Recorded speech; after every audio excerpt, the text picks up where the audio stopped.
Lewicki dont c'était le retour ce soir après 2 matchs d'absence.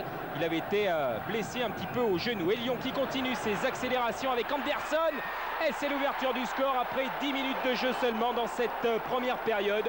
Comme l'an passé, Anderson marque à la 10e minute. Et comme l'an passé, Anderson efface la défense stéphanoise. Deuxième but pour le Brésilien de Lyon. Après celui inscrit lors de la première journée face à Rennes.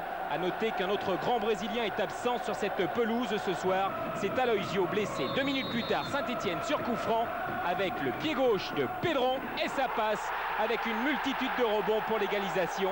Et comme l'an passé, Anderson a marqué. Comme l'an passé, Pedron répond 2 minutes plus tard. Cette fois sur coup franc. Pedron n'avait plus marqué sur coup franc depuis août 98. C'était au Parc des Princes face au PSG et Bernard Lama. Mais les Stéphanois sont malmenés avec cette ouverture de Marley pour Anderson. Et là, Lewicki en 2 temps se saisit de ce ballon. Il y avait Marley aux avant-postes, il y avait Anderson. Le duo d'attaque lyonnais fait beaucoup de misère aux Stéphanois. Mais Lewicki tient bon et on retrouve les Verts sur coup de pied arrêté avec ce corner renvoyé par la défense lyonnaise. La récupération pour le capitaine Jean-Guy Wallem. Et l'accélération de Sablé avec un extérieur pied droit qui lobe Grégory Coupé, l'ancien gardien de l'AS Saint-Etienne. Mais ça file tout près du but de l'Olympique lyonnais. Regardez, il s'en est pas fallu de grand chose pour que Saint-Etienne prenne l'avantage dans ce 79e derby. Et Saint-Etienne toujours malmené en milieu de terrain avec les accélérations des Lyonnais. On retrouve Marley, puis Vikash Dorasso qui est passé. Vikash Dorasso qui va pouvoir centrer. Et la reprise d'Anderson qui se termine au-dessus.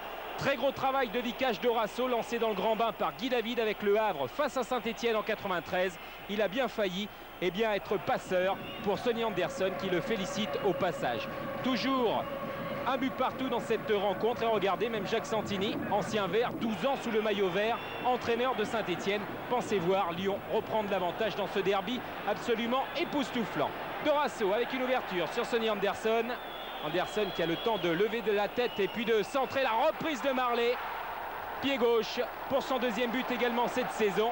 Les félicitations pour le passeur Sonny Anderson. Et Lyon, 4 minutes avant la mi-temps, prend l'avantage dans ce derby. 2 buts à 1. 2 à 1, ce sera le score à la mi-temps entre Stéphanois et Lyonnais. Robert Nouzard et Grimace soufflent. Changement en début de rencontre. Fellaini est rentré. Sanchez est sorti. Guel sort également. Rentrée de Masudi et corner quasiment dans les 7 premières minutes de cette seconde période pour Saint-Etienne. Avec le pied gauche de Pedron et la tête de Lionel Potillon pour l'égalisation. 2 à 2. C'est superbe. Lionel Potillon n'avait plus marqué depuis le 11 mars dernier. C'était à Geoffroy Guichard face à Rennes. Le plus ancien Stéphanois, bourguignon d'origine, répond